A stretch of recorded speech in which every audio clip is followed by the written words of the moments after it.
Ça me fait plaisir de vous introduire une dame de Dieu ce matin, si précieuse pour moi, mon épouse Lynn, qui va venir prêcher la parole de Dieu en ce jour de fête des mères. Amen.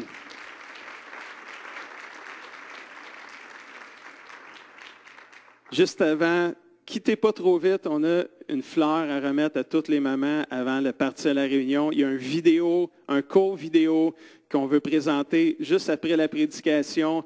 Partez pas trop vite. De toute façon, tous les poulets ne seront pas prêts avant midi et quart, c'est ce qu'on m'a dit. Toutes les côtes levées, n'importe où ce que vous allez aller, ils ne servent pas avant midi et quart. C'est ça qu'ils m'ont dit. Alors, quittez pas trop vite, vous allez arriver avec une porte fermée.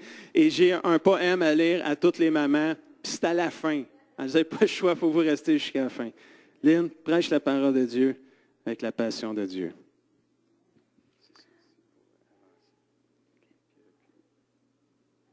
Bonjour ce matin.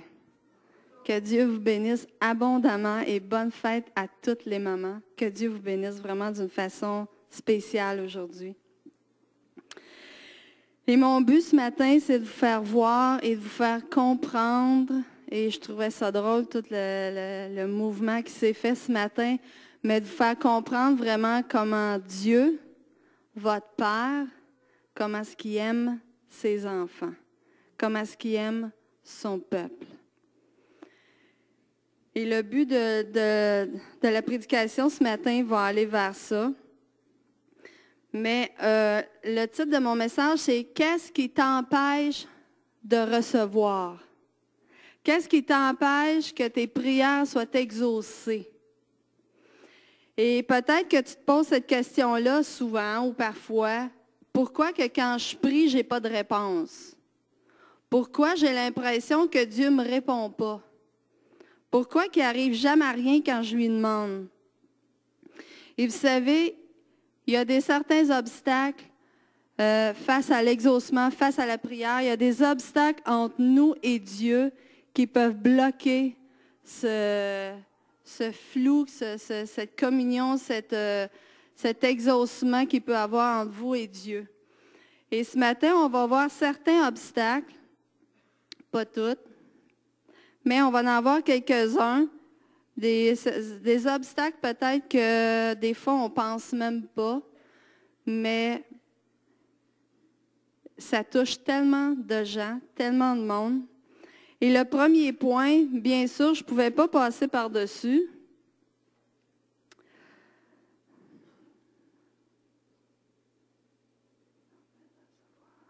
Le premier point, c'est le péché. Ça commencerait, je le sais. Mais vous allez voir que j'ai un but pour ça. Je ne veux pas vous taper dessus un matin, au contraire. On va tourner dans Psaume 66, verset 18.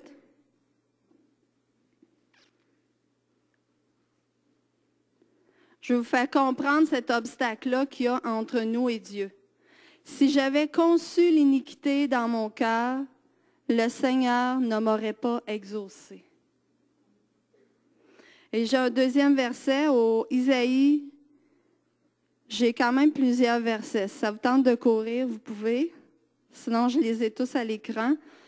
Isaïe 59, verset 2. Ce sont vos crimes qui mettent une séparation entre vous et votre Dieu. Ce sont vos péchés qui vous cachent sa face et l'empêchent de vous écouter. Donc, on voit que le péché ici apporte une séparation. Ce sont vos... mettre une séparation entre vous et votre Dieu. Donc, le péché, nos crimes, nos manquements mettent vraiment une séparation entre Dieu et l'humanité, entre Dieu et l'homme. Mais, vous allez dire, ouais, on est mal pris, hein? Parce qu'on fait tous des péchés. On tombe tous à quelque part à un moment donné, on fait toutes des erreurs. Et puis là, on peut dire, on est bien mal pris. Comment qu'on va faire? Mais il y a une solution. Dans 2 Chroniques, chapitre 7, verset 14. « Si mon peuple, sur qui est invoqué mon nom, s'humilie, prie et cherche ma face, Et s'il se détourne de ses mauvaises voies, je l'exaucerai des cieux. Je lui pardonnerai son péché et je guérirai son pays. Ici, on voit que ce verset-là parle au peuple, mais des fois, pour s'accaparer, pour prendre plus personnellement le verset, la parole de Dieu, on peut le mettre au « je » pour le personnaliser. Et je ne sais pas, le foncé ici ne paraît pas vraiment. Si on part à « s'il se détourne », si tu te détournes de tes mauvaises voies, je t'exaucerai des cieux. Alors, on voit ici que si tu te détournes de tes mauvaises voies, tu vas être exaucé à tes prières. Je te pardonnerai ton péché et je te guérirai. Alors, la solution ici, c'est vraiment la repentance, demander pardon à Dieu. Quand on pêche, tu demandes pardon et Dieu te pardonne complètement parce que sa parole nous le dit. Et il faut mettre notre foi dans la parole de Dieu parce que Dieu dit qu'il nous pardonne complètement. On va aller tout de suite à un deuxième point et vous allez voir, ça va se suivre. Un autre obstacle que beaucoup vivent, c'est la peur. La peur de venir devant Dieu. Vous savez, la foi peut être positive et elle peut être négative. Ça dépend de ce que vous croyez. La peur, c'est une foi. C'est la foi dans ce qui risque d'aller mal, au lieu d'avoir la foi dans ce qui peut aller bien. Dans 1 Jean, chapitre 4, verset 18, « La crainte n'est pas dans l'amour, mais l'amour parfait bannit la crainte. Car la crainte suppose un châtiment. » Est-ce qu'on vit ça souvent? Et celui qui craint n'est pas parfait dans l'amour. Alors, si vous avez peur, si vous craignez, vous croyez qu'il va y avoir un châtiment. On suppose un châtiment. Alors, on craint de Dieu et on pense que Dieu, là, il ne nous écoutera pas parce que Dieu doit sûrement accumuler tout ce que je fais de pas correct. Et ça, souvent, l'enfant de Dieu vit ces choses-là. On vient devant Dieu, on lui a demandé pardon, mais on pense que Dieu n'oublie pas, puis que Dieu, il accumule tout ça dans sa tête. Là, il y a un ordinateur, puis là, il regarde sur le fichier. Denise Bousquet, qu'est-ce qu'elle a fait? Puis Dieu se souvient de tout ça, puis il ramène tout ça devant sa face. Gars, là, tu as un fichier plein. On est tous pareils, on a tous des fichiers pleins. Mais ça ne marche pas comme ça avec Dieu. Et cela va paralyser votre foi et vous ne pourrez pas recevoir. Parce que si ça prend la foi, il y a le doute aussi qui est un obstacle. Je n'en parle pas ce matin, mais le doute fait partie des obstacles. Et si tu crains, tu as la foi dans cette crainte-là, dans cette peur-là, donc ça t'apporte des doutes et tu ne pourras pas recevoir parce que tu n'as pas un amour parfait. Ton amour n'est pas libre. Tu es pogné avec ta peur, ta crainte.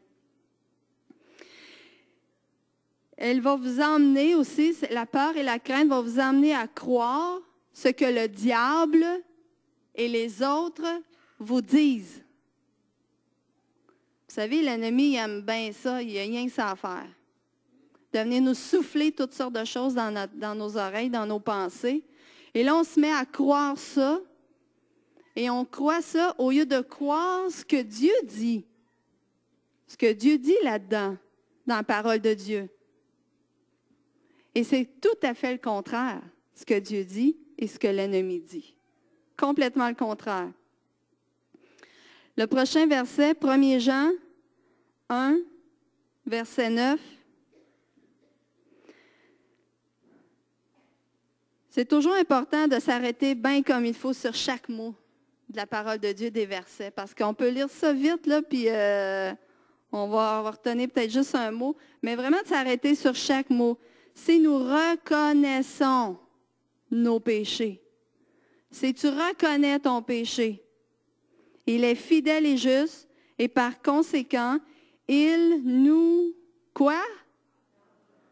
Pardonnera nos péchés et nous purifiera de tout le mal que vous avez commis. Mais il faut que tu reconnaisses. Si tu reconnais, tu demandes pardon, Dieu pardonne. Et c'est terminé. Un verset encore meilleur, Hébreux 8, verset 12.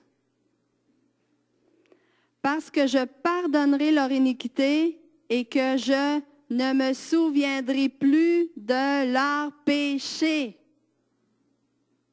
Dieu ne fait pas de l'Alzheimer. Mais Dieu a décidé d'oublier. Il a décidé que quand tu demandes pardon puis que tu te repens, que Dieu pardonne, et il a décidé d'oublier. Et il y a même un verset qui dit qu'il jette ça dans la mer de l'oubli. Alors jette de quoi dans le fond de la mer puis essaye de le retrouver. Dieu a décidé d'oublier. Allez-vous oublier, vous autres ici, puis arrêter de garder en souvenir ce que vous avez fait hier, la semaine passée, l'année passée, il y a 10 ans, lorsque tu es enfant? Vas-tu oublier si tu as demandé pardon? C'est une insulte à Dieu. Si toi, tu y ramènes tout le temps, ouais, mais tu sais, Dieu, je ne sais pas si tu vas m'exaucer, si tu m'entends, si tu m'écoutes, parce que je le sais, j'ai fait ça, j'ai fait ça, j'ai fait ça. C'est une insulte. Dieu a décidé d'oublier. C'est terminé. Il a tourné la page. C'est fini. Lâchez-les, lâchez le morceau. Ça ne nous appartient plus. Jésus, son sang a coulé pour ça. Pourquoi il est venu mourir sur la croix d'abord? Pourquoi son sang a coulé? Il a fait ça pour rien. Son sang a coulé pour nous pardonner, pour nous laver, pour nous purifier. C'est fini, c'est terminé. On a-tu un Dieu qui nous aime? Dieu est extraordinaire. Il est grand, il est merveilleux. Mais la crainte va te ramener tout ça. Et la crainte n'est pas de Dieu. Ce n'est pas de Dieu, la crainte. Dans Romains 8, 1 à 2,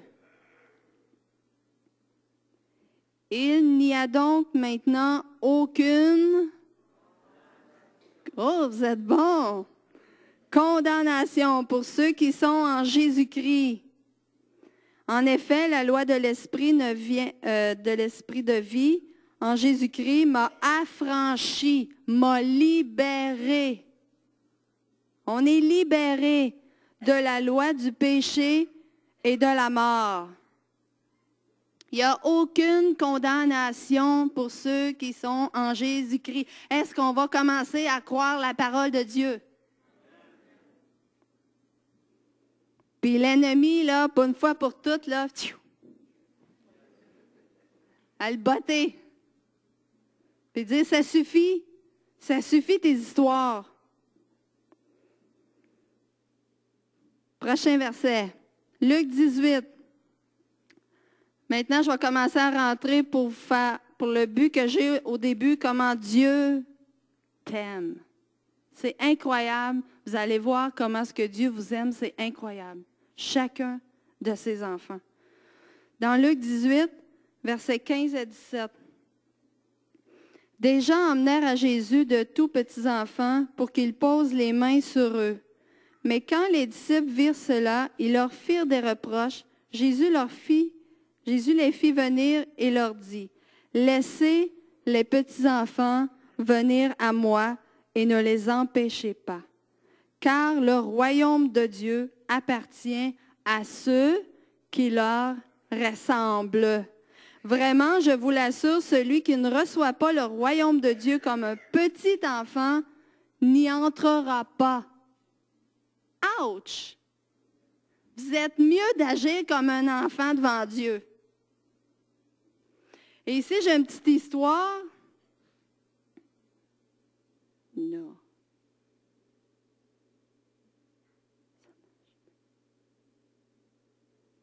Touche pas rien. Ben, c'est ça que j'ai fait.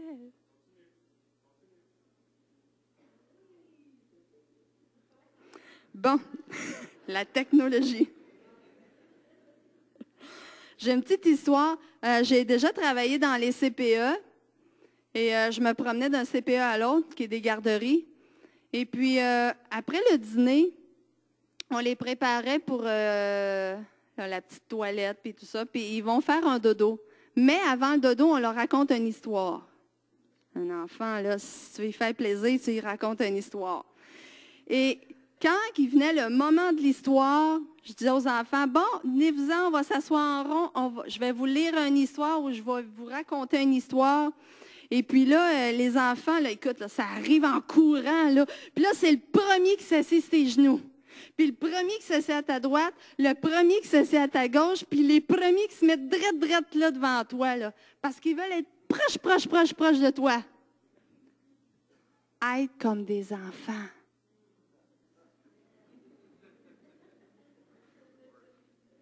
Et je suis convaincue que quand Jésus a dit « Laissez venir les petits-enfants à moi », là, je suis convaincue que les enfants « Jésus veut nous voir ». Puis là, ils ont revu en courant. Puis le premier qui s'est assis sur Jésus, le premier qui s'est mis à droite, le premier qui s'est mis à gauche, puis les premiers qui se sont mis en avant pour être proche de Jésus. Parce que Jésus voulait les voir.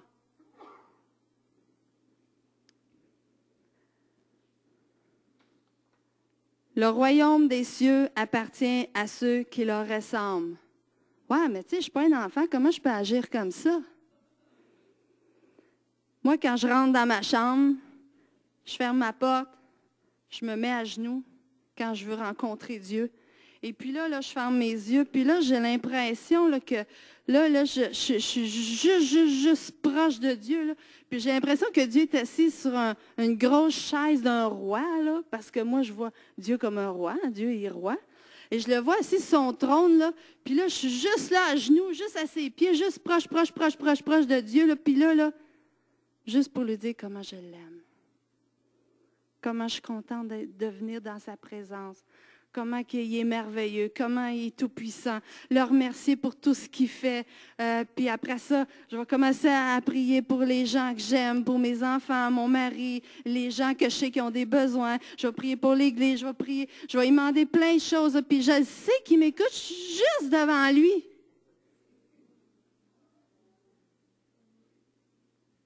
C'est ça, être comme un enfant.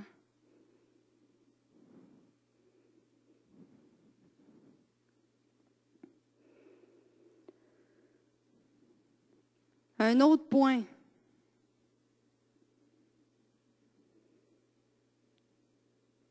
Les sentiments d'infériorité.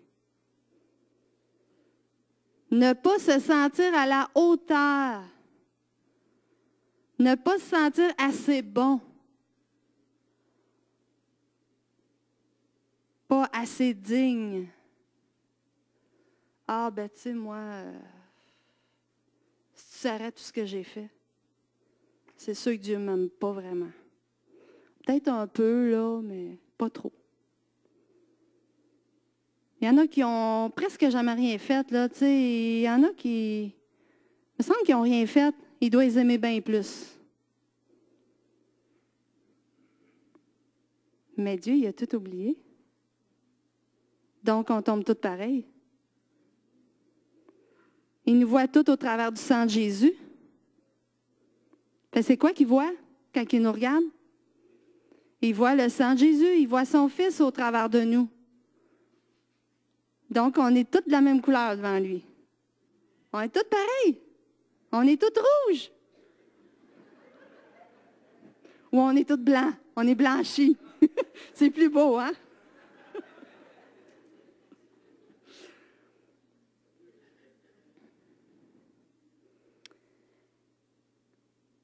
Et, tu sais, si quelqu'un toucherait à vos enfants, leur ferait du mal, tu dirais, wow, c'est mon enfant. C'est à moi que tu vas avoir affaire. Touche pas à mon enfant. Je suis convaincue que mon Père Céleste est comme ça avec moi. Wow, touche pas à Lynn. C'est ma fille. Si tu lui fais du mal, tu vas avoir affaire à moi. Je suis convaincue que Dieu est comme ça avec chacun de vous. C'est mon enfant. Si quelqu'un fait du mal, il va avoir affaire à moi. Des fois, on se demande, puis on se pose des questions, puis on se demande comment Dieu est. La parole de Dieu est très terre à terre. C'est vraiment comparé à un parent. Comment un parent est envers l'enfant. Puis Dieu, vu qu'il est parfait, lui, il ne perd pas patience, il panique pas, il est parfait. Fait que lui, là, c'est un papa parfait. Aimeriez-vous ça? Avoir un papa parfait? Mais vous en avez un au ciel. Papa, Dieu est parfait. Et il vous aime, il vous aime. Vous ne pouvez même pas savoir comment il vous aime. Mais on va le voir encore. Vous allez finir par me craire. En Hébreux 4, verset 16. Approchons-nous donc avec assurance du trône de la grâce. Comme je vous disais tantôt, quand je m'approche de Dieu, du trône de Dieu, je viens devant Dieu, pas tout en tremblant, puis peut-être qu'il n'est pas content de me voir aujourd'hui. Non, je sais qu'il est content de me voir, puis je suis contente moi aussi d'aller vers mon Père. Approchons-nous donc avec assurance du trône de la grâce, afin d'obtenir miséricorde et de trouver grâce pour être secourus dans nos besoins. Vous savez, je l'ai dit souvent, je le dis encore, la parole de Dieu, c'est un testament. C'est le testament que Dieu nous a laissé, qu'il nous a donné. Il y a plein de promesses là-dedans. Et parce que je suis son enfant, bien, ça m'appartient tout. Ceux dans ma Bible à moi, là, ils sont tous à moi. Puis ceux dans votre Bible, là, sont tous pour vous. On a toutes nos promesses. Parce qu'on est un enfant de Dieu. C'est notre héritage.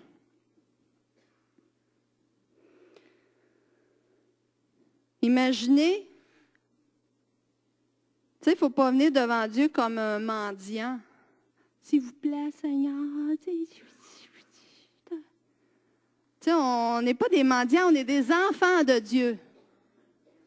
Venons avec assurance. Imaginez que votre enfant, là, après l'école, il rentre chez vous, il rouvre la porte, il rentre dans la maison, puis tout à coup, il rentre, puis il rampe à terre. Puis là, il vient juste devant vous, puis il vous dit, « S'il vous plaît, vas-tu me nourrir aujourd'hui? Vas-tu me donner de la nourriture? » Ça n'aurait pas de bon sens. Ça n'aurait vraiment pas de sens que votre propre enfant rentre chez vous de cette façon-là. C'est pas comme ça. Quand mes enfants rentrent chez nous après l'école, là, ils ont faim. Ils savent il est où le frigidaire, ils savent il est où le garde-manger, puis ils sont chez eux. Ils ont le droit d'y aller. Ils vont direct, puis ils vont se prendre une collation pour les calmer avant que le souper arrive. Mais ils sont chez eux. Ils rentrent à la maison. Ils sont contents de rentrer, puis ils ont hâte d'atteindre le frigidaire puis de la garde-manger. Puis ils servent. C'est la même chose avec Dieu. Sers-toi. Dieu a plein de choses pour toi, mais c'est à toi de les prendre, c'est à toi d'aller les chercher. La semaine passée, j'ai prié avec quelqu'un concernant la guérison. Et puis, il me disait, Jésus, il dit dans la parole que on va faire les mêmes choses que lui, mais même des plus grandes. Il dit, Gaël, si je pourrais juste faire ce que Jésus faisait, je serais tellement content. Puis je l'ai regardé, puis je lui ai dit, visez plus haut. Visez les plus grandes. Vise les plus grandes, vise le maximum, pas le minimum. Tu te prends-tu pour un mendiant? Pourquoi le minimum? Si tu as tout ça, il y en a plein. Vise le maximum. Tu es un enfant de Dieu, tu as le droit. Une autre histoire, vous montrer comment Dieu nous aime. Dans Luc 15, versets 20 à 24, c'est le fils prodigue. Je vais lire juste une partie, là.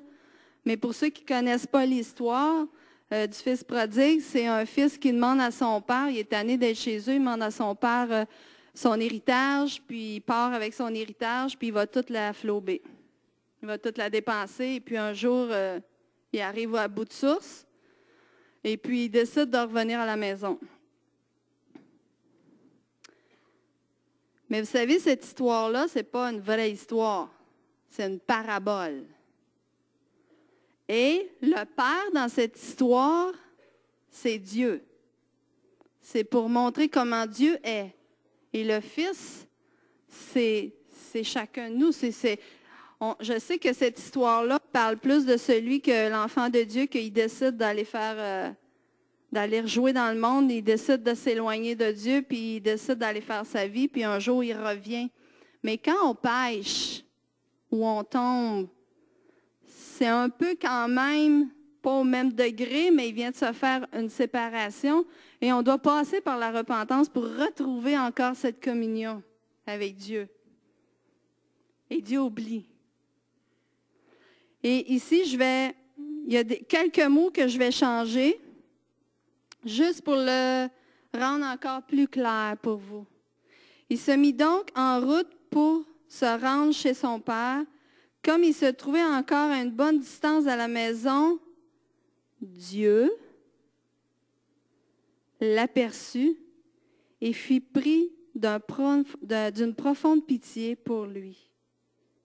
Dieu courut à la rencontre de son fils. Et Dieu se jeta à son cou et Dieu l'embrassa longuement. Et c'est ce que ce texte veut dire. Le Père représente Dieu ici. Et on voit comment Dieu est tellement heureux que son enfant revienne à lui. Le Fils lui dit, « Mon Père, j'ai péché contre Dieu et contre toi. Je ne mérite plus d'être considéré comme ton fils. » Est-ce qu'on se sent comme ça parfois? On fait quoi, là? On tombe, je tombe tout le temps, j'arrive pas à m'en sortir. Puis là, on vient devant Dieu, puis on se sent tout coupable. Ah, mais Dieu ne doit plus m'aimer. Il ne me pardonnera plus, il doit être tanné de me pardonner. Puis là, on se sent plus comme un serviteur. Lui, il voulait demander à son père d'être comme ses serviteurs au lieu d'être le fils. Mais Dieu dit à ses serviteurs, « Allez vite chercher un habit ou une robe, la meilleure que vous trouverez, et mettez-le lui. Passez-lui une bague au doigt et chaussez-le de sandales. » Dieu est tellement content, là. Gars, si tu te repens, là, Dieu veut juste que tu te repentes. C'est juste ça qu'il te demande. Quand tu pêches, repens-toi, puis Dieu dit qu'il va te pardonner, puis il va oublier. Amenez le veau que nous avons engraissé et tuez-le. Nous allons faire un grand festin et nous réjouir, car voici, mon fils était mort et il est revenu à la vie. Il était perdu et je l'ai retrouvé. Et ça, c'est le but de Dieu. Il veut avoir une communion avec toi. Il veut t'avoir tout près de lui. Il veut avoir une relation de père et enfant. Une autre petite histoire. Au Jardin d'Éden, vous allez voir comment Dieu Moi, je lisais ça, là, puis tu t'arrêtes à chaque mot, là, puis wow! Au début, Dieu venait à chaque jour dans le jardin d'Éden pour rencontrer Adam et Ève, pour avoir une communion avec eux. Et on va tourner dans Genèse 2. Ah, il est assez séparé en deux, lui. Genèse 2, verset 8. L'Éternel Dieu planta un jardin vers l'Orient, l'Éden, le pays des délices. Il y plaça l'homme qu'il avait façonné. Éden, ici, il s'est écrit, veut dire le pays des délices. Wow! Dieu avait mis Adam et Ève dans un pays de délices, un pays extraordinaire. Vous imaginez-vous, c'était une place qui était parfaite. Il y avait tout ce qu'il fallait pour eux. Il n'y avait rien qui était pour manquer. On voit ici comment Dieu aime l'homme et la femme qu'il a créés. Il veut leur bien, il veut leur donner tout ce qu'ils ont besoin. Dans Genèse 3, verset 8, la première partie, « Alors ils entendirent la voix de l'Éternel Dieu qui parcourait le jardin vers le soir. » Avez-vous remarqué quelque chose ici? Dieu parcourait le jardin.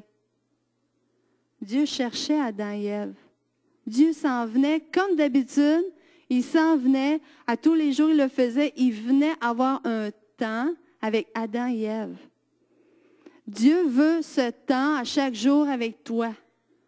C'est ce qu'il veut, avoir un temps avec toi. Pourquoi? Parce qu'il les aime, il nous aime. Il nous aime tellement. Il veut cette communion, cette rencontre-là entre toi et lui. Et Dieu cherchait Adam et Ève. Et au verset 8, la deuxième partie, jusqu'à 10, « Et l'homme et sa femme se cachèrent loin de sa face, de la face de l'Éternel Dieu, au milieu des arbres du jardin. Mais l'Éternel Dieu appela l'homme et lui dit, « Où es-tu? Où es-tu? » Dieu cherche, il s'en vient les rencontrer. Il répondit, « J'ai entendu ta voix dans le jardin et j'ai eu peur. » On l'a vu tantôt au début. J'ai eu peur parce que je suis nue et je me suis cachée. Adam et Ève savaient qu'ils avaient désobéi ici. Ils savaient qu'ils avaient désobéi à ce que Dieu leur avait demandé. Et ils ont eu peur de Dieu. Ils devaient se dire, oh, peut-être qu'il ne viendra plus ou il va venir nous donner... Il va venir nous frapper, tu sais. Ils ont eu peur de Dieu. Et à cause de Dieu, cette communion a été brisée avec Dieu. À cause du péché. Et Dieu a toujours cherché, il a toujours cherché dans toute l'histoire, si vous lisez la Bible de A à Z, avec le peuple d'Israël, il a toujours cherché à retrouver cette communion, à rebâtir cette communion entre l'être humain et Dieu. Et Dieu, il a pris un moyen incroyable, il fallait qu'il nous aime. Il a envoyé son Fils unique mourir sur la croix pour venir, et son sang a coulé, son corps a été brisé pour venir pardonner nos péchés, venir nous purifier, venir nous laver afin qu'on soit pur devant Dieu. Qu'en Jésus, on soit pur pour que cette communion puisse être rétablie. Dieu t'aime tellement. Dieu a tout fait pour retrouver cette communion avec toi. Et il faut arrêter de croire ce que l'ennemi vient nous raconter. Vous savez, l'ennemi parfois vient et il va venir te dire, ben tu sais, toi là, t'as fait ça, hein? Fait que Dieu là, doit pas t'aimer tellement. Mettons que je prends un exemple. La parole de Dieu vous dit que Dieu dit, je vais pourvoir à tes besoins. Ça, c'est une vérité. Mais l'ennemi peut arriver de l'autre côté puis il va vous dire, « Hey, t'as-tu vu, tu vas manquer d'argent, là, c'est sûr que tu vas en manquer, tu n'arriveras pas, la fin du mois s'en vient, puis tu vas te retrouver avec plus rien, tu vas perdre ta maison, tu vas tout perdre, là, tu sais, puis l'ennemi peut t'en mettre en masse. » Puis là, ça roule, là. Ça roule dans ta tête. Mais ça, c'est un mensonge. Est-ce que ça va avec ce que la Bible dit? Pas du tout. C'est pas ce que Dieu me dit, moi, dans ma parole. Et il faut faire attention à ce qu'on ressent. Ce qu'on ressent en dedans de nous. Ouais, mais moi, je sens que ce que tu sens, là, c'est l'ennemi. Parce que ce que tu sens, là, il faut que ça marche avec la parole de Dieu. Si ça ne marche pas avec la parole de Dieu, c'est l'ennemi. Il faut juste faire la différence puis commencer à discerner tous les obstacles qui sont devant nous et qui peuvent nous empêcher de venir à Dieu librement. Parce que Dieu, c'est ce qui attend que tu viennes à lui. Dieu veut cette communion. Dieu veut te bénir. Dieu veut t'aimer. C'est ton Père céleste. On est ses enfants. Qui es-tu? Est-ce que tu sais qui tu es? Tu es un enfant de Dieu. Est-ce qu'on sait qu'on est un enfant de Dieu? Ou on pense que peut-être qu'on est un enfant de Dieu? Il faut savoir qui on est. Si tu sais vraiment qui on est, quand les pensées contraires à la parole de Dieu vont venir, tu vas être capable de les discerner puis de dire non, c'est pas ce que la Bible me dit. C'est pas ce que Dieu me dit dans la parole. Donc, je rejette ça au nom de Jésus. Il ne faut pas avoir peur de prendre autorité et de dire mauvaise pensée, va-t'en dans le nom de Jésus. Je te refuse. Je renonce à ces pensées-là et je soumets mes pensées à la parole de Dieu. C'est la parole de Dieu qui doit être le fondement de toutes nos pensées et de toutes nos émotions. Tout ce qui bouge là-dedans puis qu'on ressent, là, il faut que ça concorde tout avec la parole de Dieu. Puis tout ce qui tourne là-dedans, là, il faut que ça concorde tout avec la parole de Dieu. Si ça ne va pas avec ça, c'est l'ennemi. C'est clair, c'est blanc, c'est noir. Il n'y a pas de gris. C'est noir ou c'est blanc. Ça, l'ennemi, c'est très noir, ça vient tout en bruit, tu ne vois plus rien. Mais blanc, là, il fait très clair, puis tu vois où tu t'en vas. N'est-ce pas? Donc, prenez position. Ayez pas peur de prendre autorité si vous ne vous sentez pas à la hauteur, si vous ne vous sentez pas digne, puis vous pensez que Dieu,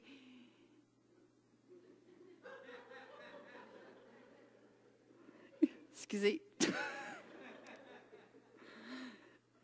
ne sais pas comment l'arranger.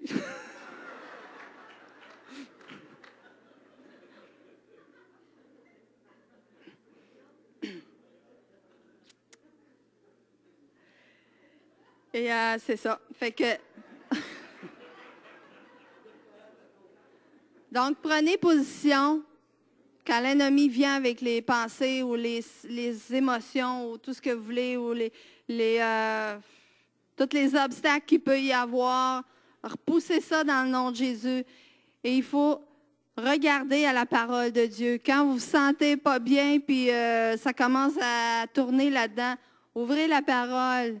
Allez dans le Nouveau Testament. Le Nouveau Testament parle beaucoup de notre identité en Jésus-Christ. Il nous dit beaucoup qui on est, qu'est-ce que Jésus a fait. Fait que vous allez trouver qui vous êtes vraiment en Jésus-Christ. C'est important d'assimiler tout ça. Alléluia. Alors que Dieu vous bénisse et n'oubliez pas que Dieu, il veut que tu te repentes, tu demandes pardon et Dieu oublie. Et tu reviens dans la présence de Dieu. Et il n'y a plus rien. Il n'y a plus rien parce que Dieu a oublié. Dieu il a tourné la page et c'est terminé. Amen. Amen.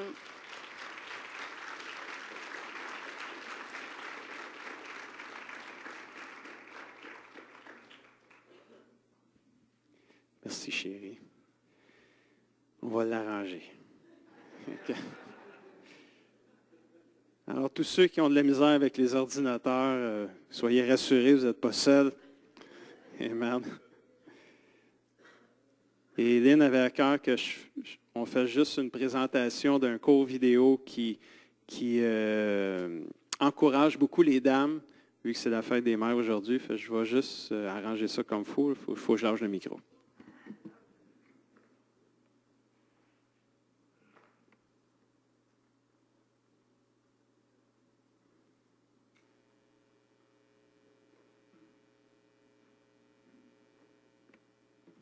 Est-ce qu'on peut fermer les lumières, s'il vous plaît, dans la salle, puis les réouvrir quand ça va être fini? Ça dure 3 minutes, 29 secondes exactement.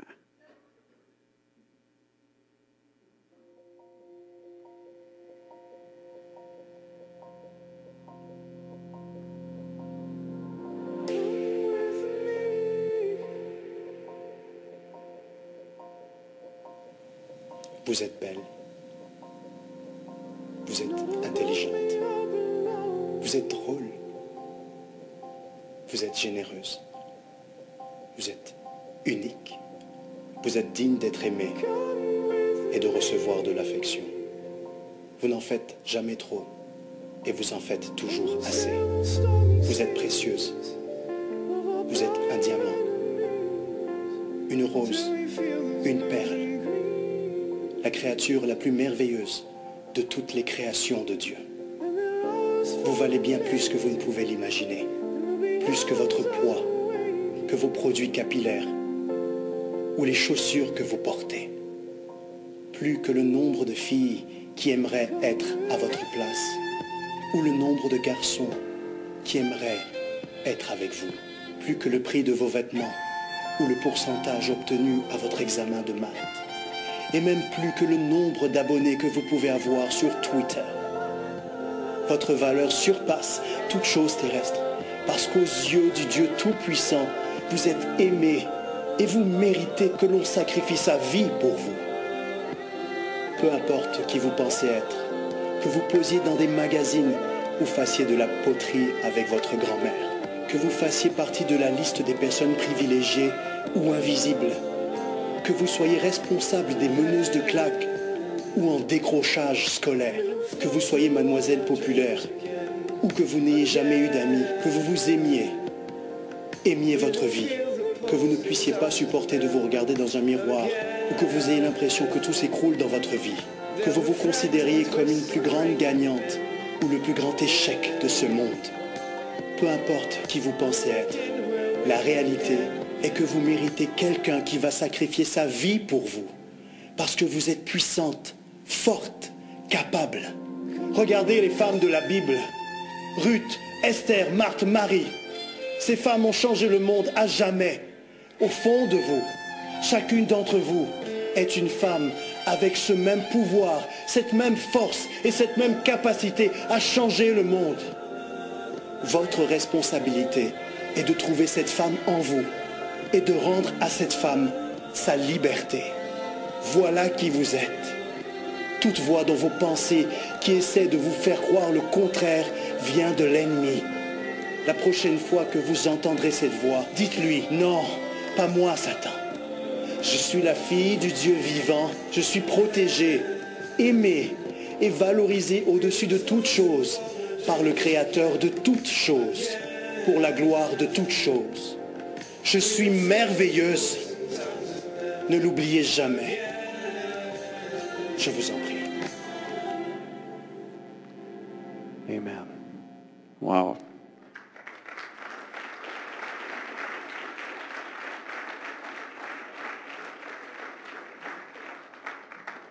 Amen.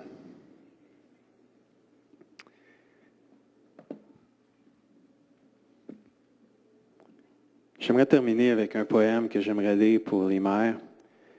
Puis, je ne sais pas, Ben, si tu veux m'accompagner, tu es le champion du piano là-dessus. Amen. Je ne sais pas si on peut avoir quelqu'un qui peut aller chercher Pasteur David en bas, juste lui dire qu'on va être prête à distribuer des fleurs. Mais juste avant, Ce matin, j'ai reçu ce poème-là et j'ai lu ça, puis je me suis dit, il faut le dire un matin. Pour la fête des mères, au nom des pères. C'est vraiment nice, ça, Ben. Là. Au nom des pères, des fils et de leurs frères, que Dieu soit béni pour chaque mère, chaque grand-mère, même chaque arrière-grand-mère, on en a ici, chaque belle-mère et future mère. Où serions-nous sans elle? Que serait devenue notre terre? À travers les siècles, les ans, les jours, les heures, vous avez su accompagner la vie que vous avez si bien portée. Vous avez fait preuve d'amour, de courage, de foi, de persévérance, de sacrifice, de compréhension, d'écoute, d'humilité et surtout et par-dessus tout, de patience. Patience envers vos et nos enfants chéris. Alors qu'ils découvraient la vie et le monde dans toute sa splendeur et sa laideur. Alors qu'ils découvraient le monde, nos enfants, dans sa beauté, sa cruauté, dans ses promesses et ses ivresses. Mais aussi patience envers un père parfois absent, absent parfois même quand il était présent. Vous avez démontré patience envers un père qui n'a pas toujours su faire la paire. Au nom des pères, mesdames, mamans, je vous demande pardon. Au nom des pères, je demande pardon à toutes les mères. Pardon pour nos silences, notre ignorance, nos méfiances. Pardon pour nos inconsciences, nos indifférences, nos violences, nos impatiences. Pardon pour nos si nombreuses lacunes. Je demande pardon à toutes les mères au nom des pères pour notre manque d'écoute, de soutien et notre manque de sens de responsabilité. Au nom des frères, je voudrais vous inviter à accueillir le pardon de Dieu et le nôtre, là où vous pourriez en avoir besoin. Vous n'êtes pas parfaite, mais nous vous aimons pour qui vous êtes. Et Dieu, plus encore, il pardonne, efface, et comme Lynn l'a très bien prêché, oublie vos sautes d'humeur, vos impatiences, vos colères, vos écarts, vos faiblesses, vos péchés. Il vous appelle à votre tour à vous pardonner vous-même, à oublier et à aller de l'avant au nom du Fils de son amour Jésus. Au nom des Pères, merci pour toutes les fois où vous nous avez poussés, parfois bien malgré nous, à prendre notre place et à être des hommes, à être des pères et des repères. Sans vos encouragements et parfois sans vos petits coups de pied dans le derrière, excusez, là, c'est comme ça qu'il l'avait écrit, nous serions plus souvent encore restés en arrière. Au nom des Pères, soyez bénis par le Père des Lumières, le Dieu de qui toute famille tire son nom sur la terre et dans les cieux, et que notre Dieu vous donne, selon la richesse de sa gloire, d'être puissamment fortifiés dans votre être intérieur. Nous pourrons alors, quel que soit notre âge et celui de nos parents, notre passé, notre présent, continuer notre route et être des pères et des mères à l'image de notre Père céleste. Au nom du Père qui nous aime tel que nous sommes, du Fils Jésus né d'une mère et devenu l'un des nôtres, et du Saint-Esprit par lequel nous pouvons devenir tel qu'il est. Je vous souhaite une heureuse fête des mères aujourd'hui. Seigneur Dieu, en terminant ce message, cette journée, cette réunion, je te demandais pardon pour toutes les fois que l'Église a pu blesser les mamans. Seigneur, c'est dans l'humilité que je le fais ce matin. Parce que lorsqu'on fait du mal, Seigneur, et qu'on blesse, ça brise les relations, Seigneur. Ça brise notre relation avec toi, mais ça brise notre relation les uns avec les autres. Puis, Seigneur, on se rend compte qu'il y a juste le pardon, Seigneur, qui vient réconcilier le tout. L'amour de Dieu qui pardonne, qui vient nous aider à pardonner, Seigneur, et qui nous permet de revivre, Seigneur. Seigneur Dieu, je prie que tu Apporte ce matin aux mamans la guérison de leur cœur brisé ou blessé. Donne à chaque maman ici présente ce matin la force, le courage, Seigneur, de pardonner, Seigneur, à leurs enfants qui les ont blessés ou à leur mari qui les a blessés. Que, Seigneur, on puisse vivre dans nos familles des moments d'amour et de réconciliation, Seigneur, partout dans cette Église, Seigneur Jésus. Qu'on puisse retourner à la maison, Seigneur Jésus, et vivre cet amour merveilleux, Seigneur, dans nos propres foyers, dans nos propres maisons, Seigneur.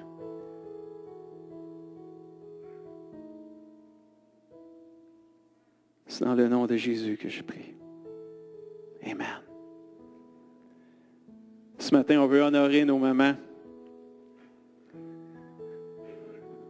Ce serait trop facile de mettre les fleurs en arrière puis de dire prenez-en une puis partez avec.